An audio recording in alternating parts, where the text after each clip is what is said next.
नमस्कार।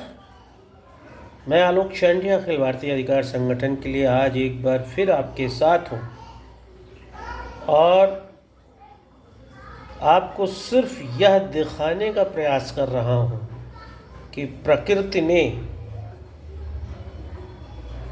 मानव को जहाँ सीखने का अद्भुत गुण दिया है, वहीं प्रकृति ने अपने अन्य जीव जंतुओं को परिस्थिति के अनुसार हर वह गुण दिया है जो उन्हें जीवित रहने में सहयोग कर सकते हैं। आप देख रहे हैं कि इस पानी में सरीसृप वर्ग का यह जंतु अपने को बचाने के लिए कितने आराम से चल रहा है, जबकि यह ज़मीन पर भी चल सकता है। लेकिन यदि मनुष्य ने तैरना नहीं सीखा हुआ है तो वह पानी में जाने पर डूब जाता है, मर जाता है। लेकिन प्रकृति के प्राणियों में इस तरह के लक्षण नहीं दिखाई देते हैं, बल्कि वह आराम से पानी के अंदर भी रहते हुए अपने को किनारे की तरफ ले जाने का प्रयास करते हैं, जैसा कि यह कर रहा है लगातार।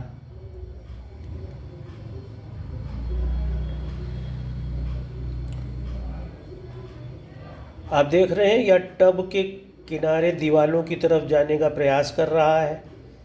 सरीसृप का यह नन्हा सा सरीसृप मेरे द्वारा पानी में लाया गया है सिर्फ यह देखने के लिए कि जहाँ पानी में मनुष्य असहाय हो जाता है, वहीं पर यह जंतु असहाय होने के बजाय अपने दूसरे गुणों को तत्काल प्रभावी करके जीने का प्रयास करता है। ऐसी स्थिति में यह वीडियो सिर्फ इसलिए बनाया गया है कि आप जान सकें कि प्रकृति में मनुष्य अन्य जंतुओं के साथ कहाँ पर खड़ा है। जहाँ पर प्रकृति के सभी जीव जंतुओं के अंतर्गत यह नैसर्गिक क्षमता है कि वह सभी परिस्थितियों में जी सकते हैं, वहीं पर मनुष्य में ऐसी क्षमता नहीं है।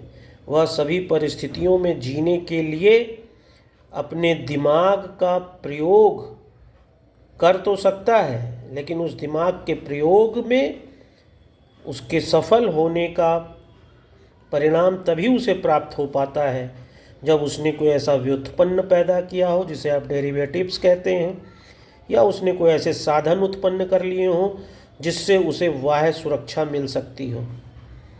आप देखते हैं जैसे ही इस पर प्रकाश पड़ता है, इसकी गति में परिवर्तन आ जाता है। और यही कारण है कि मानव ने अपनी असहाय स्थिति को समझते हुए संस्कृति बना ली, और उस संस्कृति को बनाकर मानव ने अपने को कई विपरीत परिस्थितियों में भी जीवित रखने में सफलता पाई है। आज पानी में यदि मानव जाता है तो उसके पास लाइफ बोट होती है, तैरने के लिए दूसरे साधन होते हैं, नाव होती है, जिससे कि वह पानी में गिरकर भी अपने को बचा सकता है।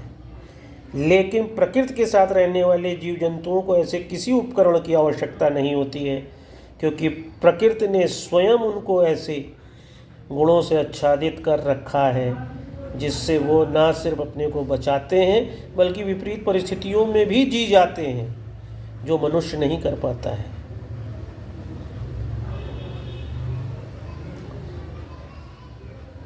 यदि उस अर्थ में देखें तो इस प्राणी के डार्विन की योग्यतम की उत्तरजीविता यानी सर्वाइवल ऑफ द फिटेस्ट की थ्योरी में यह मानव से आगे दिखाई देता है, क्योंकि यह हर परिस्थिति में जीवित रहने के प्राकृतिक गुणों से आच्छादित है।